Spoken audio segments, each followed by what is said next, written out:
Namaste. So, a lot of this channel has been about critiquing the spiritual teacher Muji and critiquing Neo-Advaita. Now I'm ready to start focusing on the solution. So, how to recover from Neo-Advaita? First of all, I would invite you to watch my video, Neo-Advaita is Dangerous and is an Addiction. You can't recover from a problem until you recognize it's a problem. So, the short version on how to recover from Neo-Advaita is to stop self-inquiry until you're ready. Until that happens, no recovery is possible. As long as an alcoholic keeps drinking, they're not going to get their life together.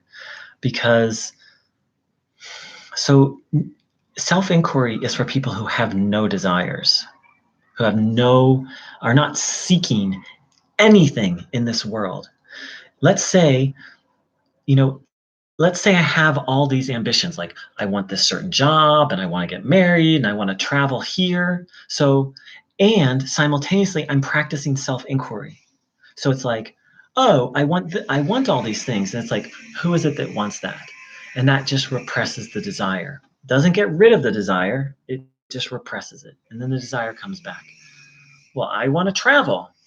Who is it that wants to travel? You are pure consciousness. You have no desires. Squashes the desire. Then the desire comes back again, and so forth and so on. It puts a person at war with themselves. So self-inquiry is its own thing. The end goal of Advaita Vedanta is it's its own thing, and until a person is prepared for it, it's going to put them at war with themselves. Self-inquiry is for people who have renounced all desires.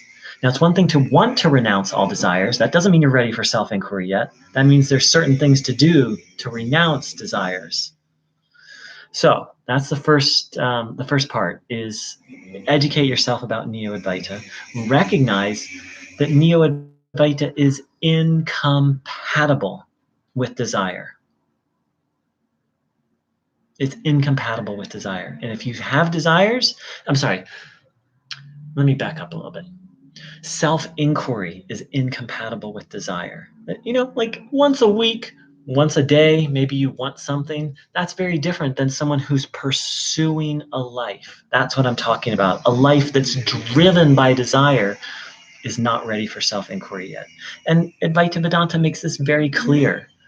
And Neo-Advaita doesn't make it clear. And hence this channel.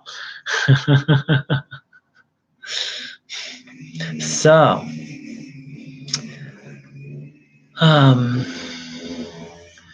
then what to do? Well, I am a big fan of the book, The Essence of Enlightenment. It gives by, I can't think of his name right now. I posted it on his website is shiningworld.org. And he goes over the full spectrum of Advaita Vedanta. And he starts right where Ramana Maharshi starts, right where Adi Shankara starts, getting people prepared to practice self-inquiry. Part of that is some education. Part of that is, and it starts off with karma yoga, which doing service is just one small part of karma yoga. Karma yoga is an activity of the mind. It's a way of viewing action that begins to prepare us for self-inquiry. And he goes into it beautifully, and actually his book is available for free on his website. Then after that comes bhakti yoga. Then once you're primarily purified, not completely, like no rajas, you would just sit around and do nothing, and no tamas, and you'd be completely ungrounded. It's not about that. It's about not having excess. Once those are purified, then self-inquiry. And so I can't recommend that book enough. And just educating yourself on the gunas, and he's currently the best I'm aware of. Ramana Maharshi's book, Upadesha, the one book that Ramana Maharshi wrote, goes into it. But the problem with that book is it's not written for people who don't. It's written for people who are highly educated in Indian philosophy um, and already in a sense educated in Advaita Vedanta. So that's why I like the book The Essence of Enlightenment, is he just starts from the very basics and then builds and fills in so many of the gaps. Neo-Advaita is basically just a bunch of gaps. It'd be like, like here's a book, like here's Advaita Vedanta, and then Neo-Advaita is like,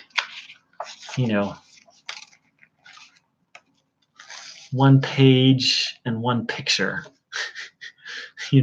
Granted, it's a very important part of the book, but actually it's like the last page.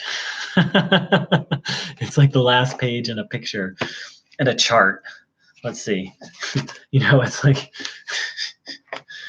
Neo-Advaita offers very important information. It's just a couple pages in a book, and it's not the book. So good luck, everyone. Everything is possible through God, including recovery from nonsense spirituality.